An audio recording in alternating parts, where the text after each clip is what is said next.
Good morning class. हमने पिछली class में विद्युत धारिता पढ़ रहे थे, तो वहाँ पे हमने सुचालक, कुचालक और विद्युत धारिता क्या कहलाती है, विद्युत धारिता का मात्रक क्या होता है, विद्युत धारिता की विमा क्या होती है, ये सब हमने पढ़ लिया था।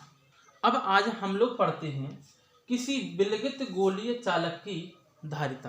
किसी विलगित गोलीय चालक की धारिता मतलब अगर हमने कोई एक गोलीय चालक लिया, जब गोलीय चालक को अगर हमने प्लस क्यू आवेश दिया, तो कल हमने क्या पढ़ा था, अगर किसी चालक को हम क्यू आवेश देते हैं तो उसका विभव भी हो जाता है, क्यू प्रोपोर्शनल टू वी, ये पढ़ा था। तो यहाँ पर अगर हमने किसी गोलीय चालक को प्लस क्यू आवेश दिया तो यहाँ पे प्लस क्यू आवेश के कारण इस गोलीय चालक का कुछ ना कुछ विभव होगा।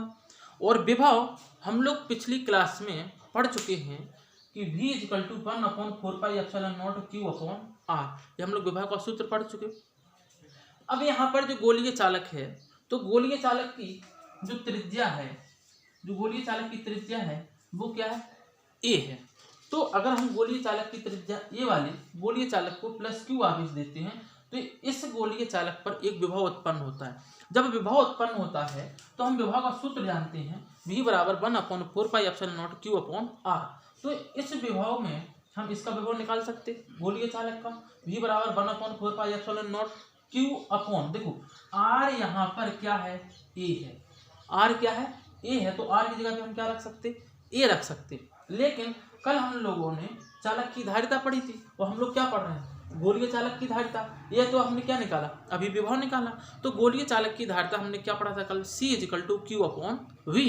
जब Q अपॉन V पढ़ा था तो ये V क्या है, विभव, और विभव का मान यहाँ से मिला। तो क्या हम C equal to Q upon V में इस V का मान रख सकते। जब V का मान रखा C equal to Q upon 1/4πε0 Q upon A, तो देखो Q से Q क्या हो जाएगा, कैंसिल हो जाएगा। जब Q से Q कैंसिल हो जाएगा तो ये पूरी संख्या कहाँ पहुंच जाएगी, ऊपर पहुंच जाएगी। जब ये पूरी संख्या ऊपर पहुंचेगी तो क्या हो जाएगा, 4πε0 इंटू A। तो अब यहाँ पर जो C है वो क्या है, धारिता। तो हम किसकी धारिता पढ़ रहे थे, गोलीय चालक की धारिता। तो गोलीय चालक की धारिता C बराबर क्या आया, 4πε0 A। ये किस में था, ये निर्वात में था। अगर कोई गोलीय चालक निर्वात में रखा है, उसकी विद्युत धारिता हमको ज्ञात करनी हो तो क्या आएगा, C बराबर 4πε0 इंटू A। अगर यही गोलीय चालक किस में रखा हो, माध्यम में रखा हो। जब माध्यम में रखा हो तो यहाँ पे क्या आ जाएगा, एक परावैद्युतांक। यहाँ पे हम क्या लिख सकते हैं, माध्यम। ये किस में है, निर्वात में। बात समझ में आ गई। तो किसी गोलीय चालक की निर्वात में विद्युत धारिता C बराबर 4πε0 A और किसी गोलीय चालक की माध्यम में विद्युत धारिता C बराबर 4πε0 KA। अब यहाँ पर देखो, अगर C बराबर 4πε0 A मिला, मतलब यही मिला था, तो जो ये है 4πε0 ये क्या है, कांस्टेंट है। अगर कांस्टेंट है तो कांस्टेंट हटाएंगे तो क्या आ जाएगा, प्रोपोर्शनल, समानुपाती।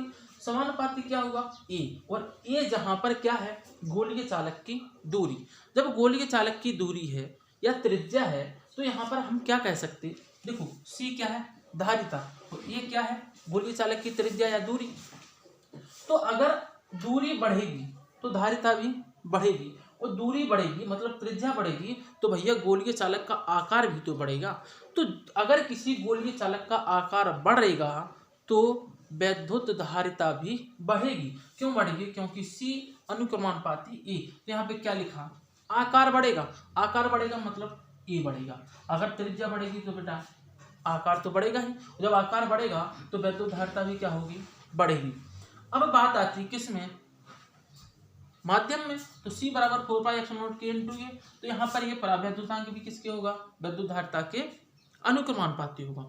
अगर हमको पढ़ना हो परावैद्युतांक कि K का मान कैसे निकालें, तो K का मान देखो कैसे निकालते हैं कि अगर हम निर्वात और माध्यम, अगर हम कहें कि माध्यम में हम किससे भाग दे दें, निर्वात से। अगर हम माध्यम में निर्वात से भाग देंगे तो हमको क्या मिलेगा, परावैद्युतांक। परावैद्युतांक बराबर हमने क्या लिखा, किसी विलगित निकाय की माध्यम में वैद्युत धारिता अपॉन किसी विलगित निकाय की निर्वात में वैद्युत धारिता बराबर, देखो C माध्यम में क्या पढ़ा था हमने 1/4πε0 K × A, और निर्वात में क्या पढ़ा था हमने 4πε0 A। तो देखो यहाँ पर ये से ये कैंसिल होगा, 4πε0 कट जाएगा, यहाँ पे क्या बचा K, और K यहाँ पर क्या है, K जहाँ पर है परावैद्युतांक, और जब K परावैद्युतांक है तो K बराबर क्या मिल गया C माध्यम अपॉन निर्वात। तो यहाँ पे हम क्या कह सकते हैं कि जो परावैद्युतांक होता है वो विलगित निकाय की माध्यम में वैद्युत धारिता और विलगित निकाय की निर्वात में वैद्युत धारिता के अनुपात के बराबर होता है। बात समझ में आ गई? या यहाँ से हम कह सकते हैं C माध्यम = C निर्वात × K, मतलब जो किसी विलगित निकाय की वैद्युत धारिता अगर माध्यम में होती है तो उतनी ही वैद्युत धारिता परावैद्युतांक और परावैद्युत धारिता निर्वात के गुणनफल के बराबर होती है। अगर कहा कि वैद्युत धारिता माध्यम में किसके बराबर होती है, तो जितनी निर्वात में वैद्युत धारिता और परावैद्युतांक के गुणनफल के बराबर होती है। और K का मान हम लोग क्या पढ़ चुके, K का मान हम लोग पढ़ चुके हैं K = 1/4πε0, और 1/4πε0 मतलब इतने पूरे का मान क्या होता 9 × 10⁻⁹। ये चीज़ हम लोग पढ़ चुके हैं। तो आज हमने वहाँ तक पढ़ा परावैद्युतांक तक। बात समझ में आ गई? ये चीज़ समझ में आई। विलगित निकाय की धारिता Q आवेश दिया था, विभव उत्पन्न हुआ, यहाँ पे दूरी A है, धारिता निकालनी थी C = Q/V। बेटा V का मान उठा के कहाँ पे रखा, यहाँ पे, तो Q से Q कट गया। निर्वात में वैद्युत धारिता क्या आ गई 4πε0 × A, माध्यम में क्या आ जाएगा K। अगर हमको परावैद्युतांक चाहिए तो माध्यम से निर्वात में क्या दे देंगे भाग। तो देखो यहाँ पे माध्यम में जब निर्वात से भाग दिया तो क्या आ गया K का मान क्या पढ़ चुके हम लोग 1/4πε0, 1/4πε0 का मान कितना होता 9 × 10⁻⁹। बात समझ में आ गई? ठीक है, ये वर्क पूरा करिए, इससे आगे का हम लोग कल पढ़ेंगे। Thank you class.